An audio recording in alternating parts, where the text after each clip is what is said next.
stars hung on pennants above silent windows of white and brick red cottages. It was a cold night when I left my room at the hotel for usual speaking engagement. I waked, but a little way, a heavy wind coming up from Lake Michigan was icy on the face. I felt like winter straying early in the northern woodlands.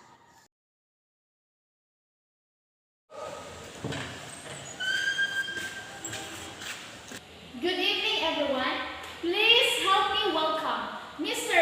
Benvenido Santos, the best author and bookseller.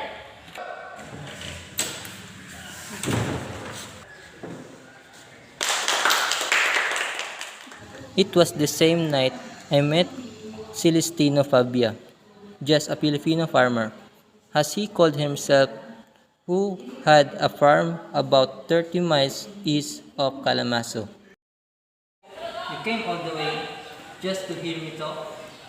Yes, I've seen so many Filipino right now.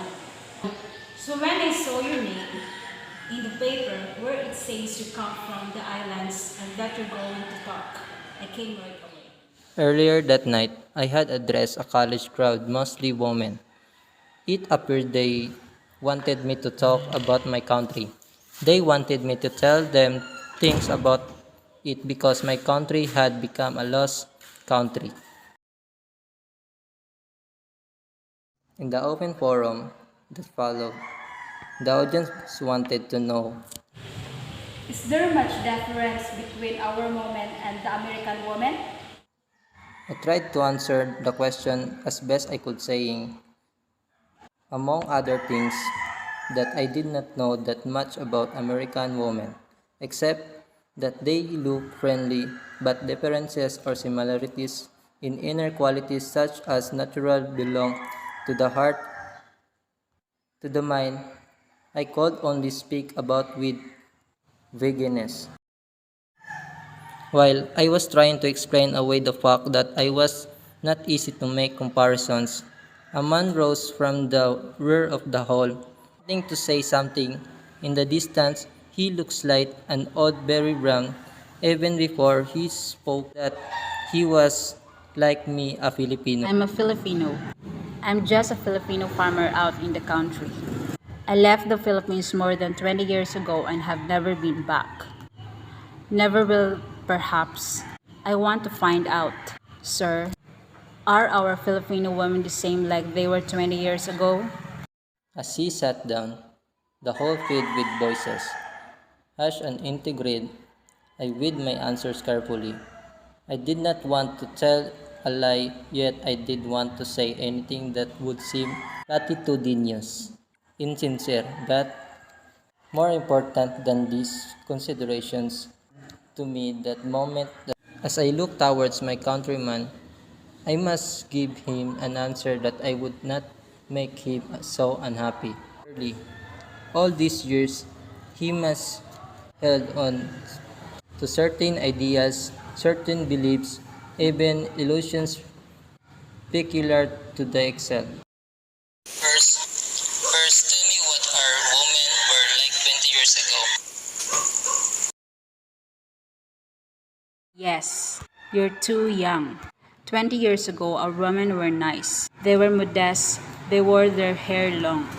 They dressed proper and went for no monkey business. They were natural. They went to church regular and they were faithful. It's the men who ain't. Now, I knew what I was going to say. It will interest you to know that our women have changed, but definitely the change, however, has been on the outside only. Inside here, they are the same as they were 20 years ago, faring, faithful, modest, and nice. After this, everything that I was said and done in the whole that night seemed like an anticlimax. And later, as we walked outside, he gave me his name and told me of his farm 30 miles east of the city. We had stopped at the main entrance to the hotel lobby.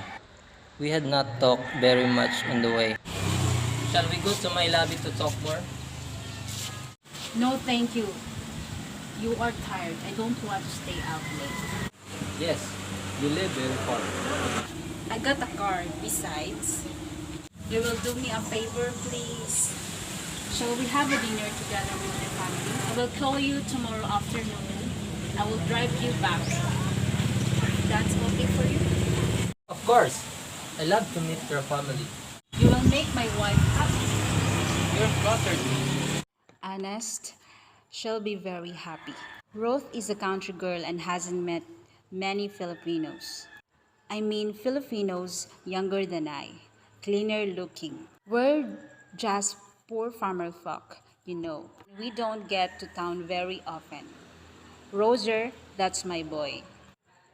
He goes to school in town.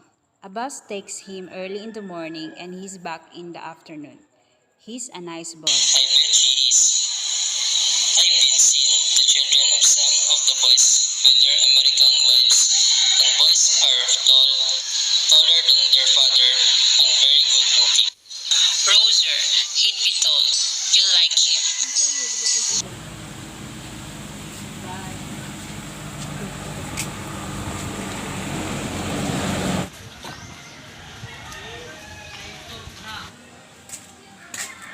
Daddy!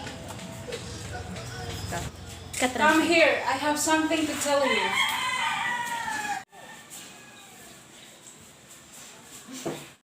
I meet a first-class Filipino and I invite her. Are you kidding? There's no such thing as first-class Filipino. What's he like, Daddy? Oh, you will see, he's a first class. Like you, Daddy? No, your daddy is not first class. But the house is a mess. True, it's a mess. It's always a mess. But you don't mind, do you?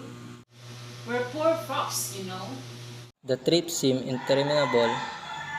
We passed through narrow lanes and disappeared into thickets and came out on a barren land overgrown with weeds in places. All around were dead leaves and dry earth. The distance were apple trees. Aren't those apple trees?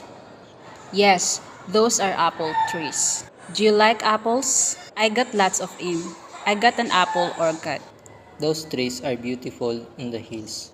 Autumn's lovely season. The trees are getting ready to die, and they show their colors proud like no such thing in our own country.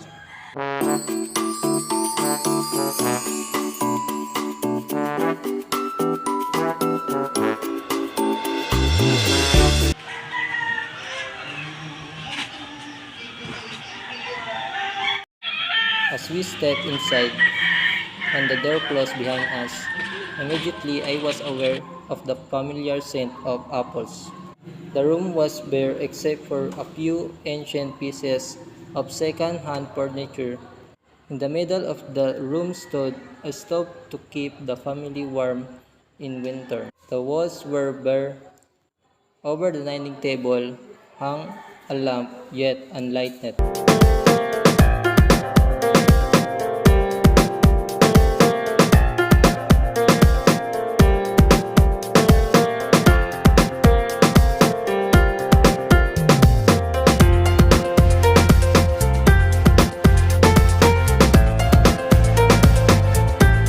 Really nice looking. You're a handsome boy, Roger. You look like Daddy. Afterwards, I noticed an old picture leaning on the top of a dresser and stood to pick it up. It was a yellow and sword with many finger rings. Pictures of a woman in the Philippines dress could yet be distinguished, although the face had become a blur. I don't know who she is.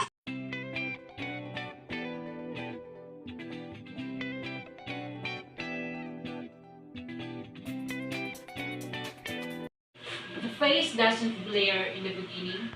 Oh no, it's a young face and good.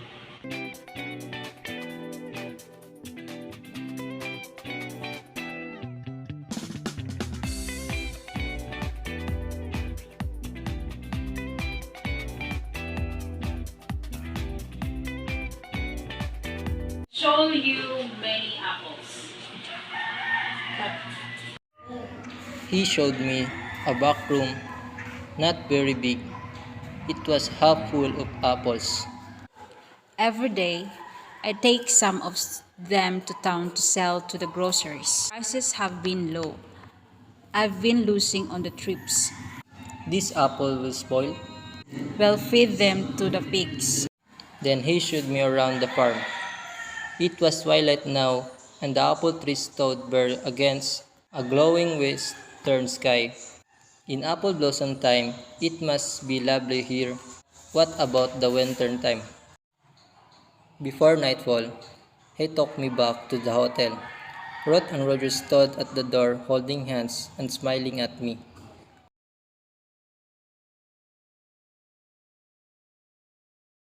Guess I won't see you again. Tell Ruth and Roger that I love them. They'll be waiting for me right now.